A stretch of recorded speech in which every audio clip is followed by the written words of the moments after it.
Então a gente vai começar falando sobre estimação intervalar, e para isso a gente tem que pensar como que a gente descreveria a estimação intervalar como sendo um problema de decisão.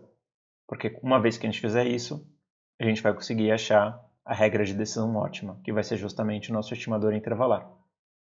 Como que é? Bem, quais são as alternativas que a gente pode escolher em um problema de estimação intervalar? As nossas alternativas são dois pontos, A e B, onde A é menor ou igual a B, que são os extremos do intervalo. Né? A nossa estimativa intervalar vai ser todos os pontos entre A e B, são plausíveis candidatos para θ. E qual que é a regra de decisão, então?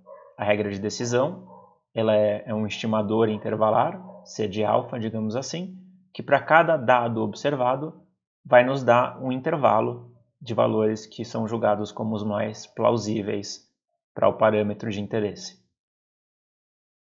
Então esse é basicamente a maneira como a gente vai descrever o problema de estimação intervalar como problema de decisão. E daí a gente viu que, dependendo de qual utilidade a gente escolhe, a gente vai ter um estimador intervalar diferente. E a gente vai começar a estudar quais são estimadores, quais são possíveis utilidades, né, que fazem sentido, e quais são estimadores intervalares que fazem sentido, que vão ser obtidos a partir dessas funções de utilidade. Então, vamos pensar um pouco. Quando a gente tem um problema de estimação intervalar, o que a gente está fazendo? A gente dá um intervalo, né? A e B, e tem duas coisas que a gente gostaria que acontecesse. E a gente tem o θ aqui, né? Uma das coisas que a gente gostaria é que o θ estivesse dentro do intervalo. Então, se o θ está dentro do intervalo, isso é uma coisa boa. E se o θ está fora do intervalo, isso é uma coisa ruim. Mas se a gente só pensasse por esse lado, quer dizer, se a única coisa que a gente desejasse é que o θ estivesse dentro do intervalo, a gente poderia falar, tá, o intervalo é toda a reta real. Ou a gente poderia pegar um intervalo enorme, né, de menos 10 elevado a 20 até 10 elevado a 20.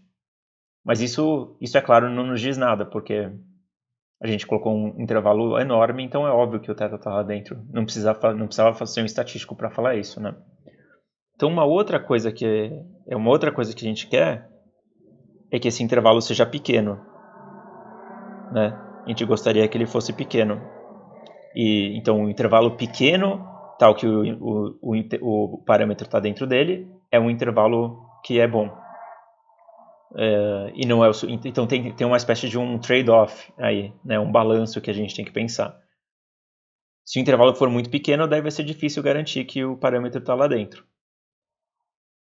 Mas se a gente quer garantir muito que o intervalo está lá dentro, a gente vai ter que acabar pegando um intervalo muito grande, né?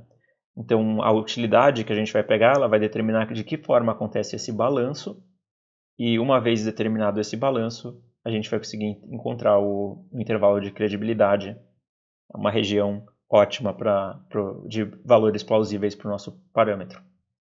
Então, como que a gente vai fazer isso? A gente vai começar estudando uma primeira função de utilidade aqui. Deixa eu trocar de volta para os slides. E nessa função de utilidade, ele está dizendo que a gente tem a indicadora que o θ está dentro do intervalo. Né? Então lembra que a indicadora vai ser 1 se o θ está dentro do intervalo, né? Uma coisa boa.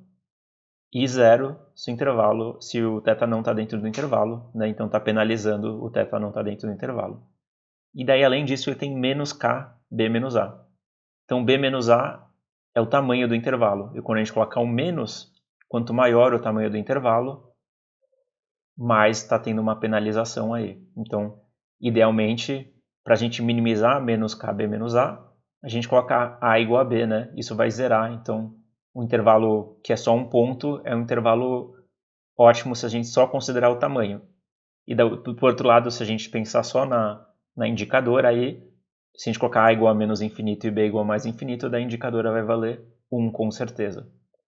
Então, provavelmente o intervalo ótimo está em algum lugar aí no meio do caminho, em que ele não está nem otimizando só o tamanho, nem otimizando só o fato do θ estar ou não dentro do intervalo.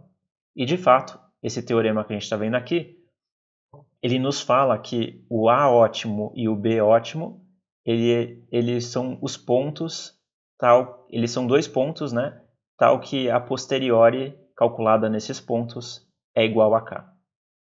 E a gente vai provar isso usando o cálculo no próximo vídeo.